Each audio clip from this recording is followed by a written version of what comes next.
किसान भाइयों, आज हम बात करेंगे गेहूं की उस जरूरी जानकारी पर जो हर किसान भाइयों को जाननी चाहिए। गेहूं में जिंक और सल्फर कब देना चाहिए ताकि फसल हरी भरी रहे, बालियां मजबूत बने और दाने मोटे ताजे रहे। देखिए किसान भाइयों, अगर ये दोनों पोषक तत्व समय पर नहीं दिए तो फसल कमजोर पड़ जाती है, दाने हल्के रह जाते हैं और पैदावार घट जाती है। इसलिए आज मैं आपको आसान भाषा में बताने वाला हूँ कब देना है, कितनी मात्रा में देना है और कैसे देना है। जिंक और सल्फर की जरूरत क्या है। अब पहले समझिए कि इन दोनों का काम क्या है।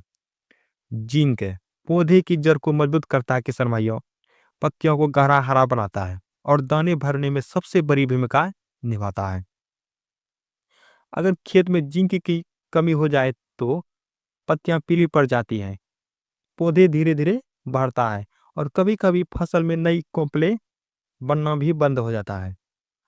अब बात करते हैं सल्फर की फायदे के बारे में। सल्फर पौधे में प्रोटीन बनता है और यही दाने के वजन और गुणवत्ता को बढ़ाता है। अगर खेत में सल्फर की कमी हो जाए तो ऊपर की पत्तियां हल्की पीली और दाने पतले पतले बन जाते हैं।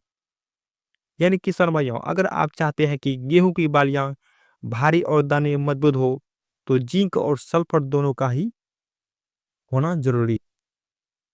अब सबसे जरूरी बात, जिंक और सल्फर देने का सही समय। अगर समय सही हुआ तो असर भी जबरदस्त होगा। पहला समय, खेत की तैयारी के वक्त। जब आप गेहूं की बुआई से पहले खेत तैयार कर रहे हैं तो तब जिंक सल्फेट 25 किलो प्रति हेक्टेयर और सल्फर जिप्सम 20 से 25 किलो प्रति हेक्टेयर मिट्टी में डालकर अच्छे से मिला दीजिए और अपने खेत में डाल दीजिए। इससे ये पोषक तत्व शुरू से ही जड़ों तक पहुंच जाते हैं और पौधा मजबूत बनाता है। दूसरा समय है पहले सिंचाई के बाद। जब फसल 25 से 30 दिन की हो जाए तो इस समय आप पत्तियों पर छिड़काव कर सकते हैं। 5 ग्राम जिंक सल्फेट 2.5 ग्राम बुझा हुआ चूना प्रति लीटर पानी में मिलाकर आप इससे स्प्रे कर सकते हैं। इससे पौधे को तुरंत फायदा मिलेगा। सल्फर को आप डीपी के साथ या सिंचाई से पहले मिट्टी में डाल सकते हैं। इससे फसल को लगातार पोषण मिलता रहे। किसान भाइयों, अगर ये जानकारी आपको अब तक समझ आ रही हो तो वीडियो को लाइक करें और चैनल को सब्सक्राइब कर लीजिए ताकि आगे की खेती की जानकारी आपको सबसे पहले मिले। अब बात करते हैं देने के सही तरीके की। कई बार किसान भाई खाद सही डालते हैं पर तरीका गलत रख देते हैं और फिर कहते हैं कि असर नहीं हुआ। जिंक देने का तरीका, अगर मिट्टी में जिंक की कमी हो तो इसे मिट्टी में डालें। अगर फसल खड़ी है और आप चाहते हैं कि फौरन असर, तो छिड़काव कर सकते हैं।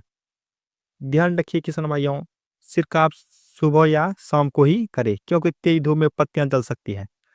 सल्फर देने का तरीका, सल्फर को आप जिप्सम या पेटोनाइट सल्फर के रूप में दे सकते हैं। बेटोनाइट सल्फर को बुआई से पहले मिट्टी में मिला दीजिए। अगर डीपी या यूरिया के साथ मिलाना है तो थोड़ा पानी डालकर अच्छे से मिक्स करें। इससे पौधे नीचे से ऊपर तक तंदुरुस्त रहेगा। अब आइए जानते हैं किसान भाइयों, जिंक और सल्फर सही समय पर देंगे तो फायदा क्या मिलेगा। गेहूं की बालियां भरपूर और भारी बनेगी, पत्तियां गहरी हरी रहेगी जिससे पौधा ज्यादा खाना बनाएंगी, फसल रोगों से लड़ेगी और सूखा या ठंड का असर कम होगा।